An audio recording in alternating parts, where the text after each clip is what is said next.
Chers amis, bonjour.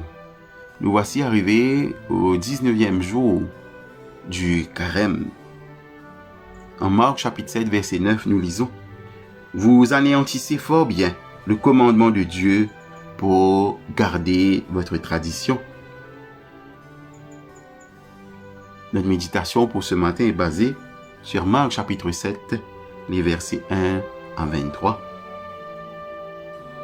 Jésus exerce encore son ministère en Galilée.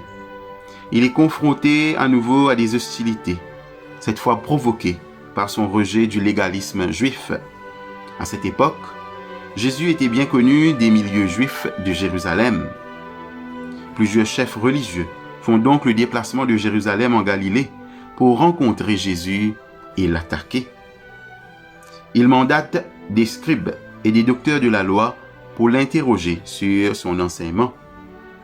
Les pharisiens ont remarqué que Jésus et ses disciples semblent ne tenir aucun compte des coutumes religieuses, comme de se laver les mains avant les repas.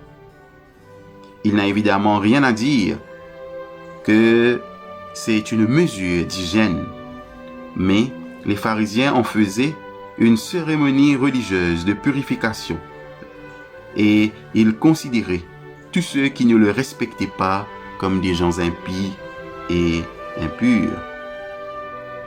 Pour Jésus, des religieux de cette trempe parlent beaucoup de Dieu, mais leurs cœurs sont éloignés de lui. Des cérémonies qui peuvent être bonnes à l'origine deviennent par la suite des lois rigides.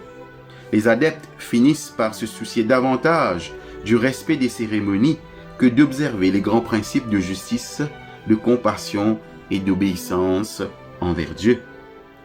Jésus donne un exemple. La loi mosaïque était très sévère en ce qui concerne le respect dû aux parents.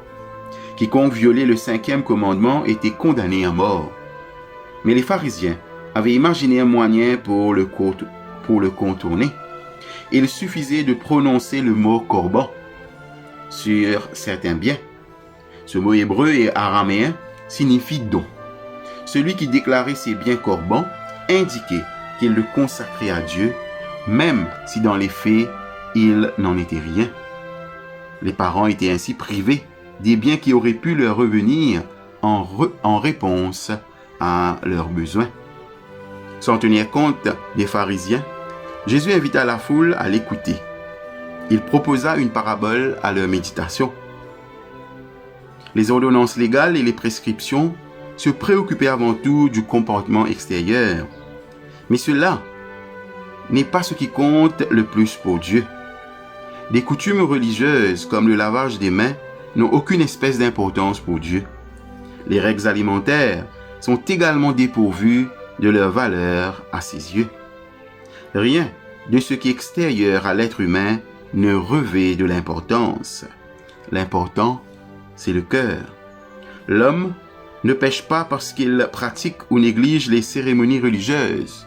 Le péché et la justice sont directement liés à ce qui se passe dans le cœur.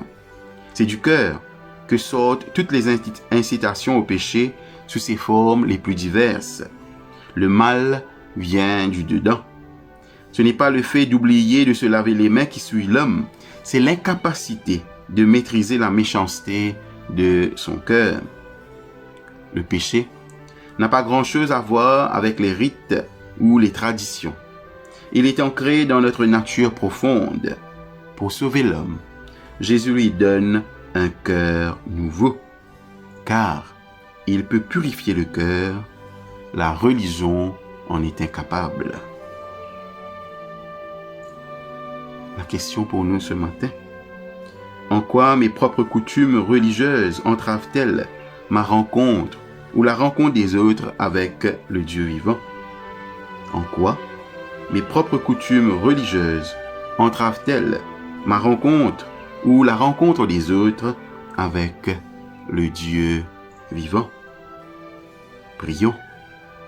Père, par ton esprit vivant, apprends-moi à me réjouir du bien des autres, afin que je puisse t'honorer et à n'obéir qu'aux commandements qui m'aident à ressembler à Jésus.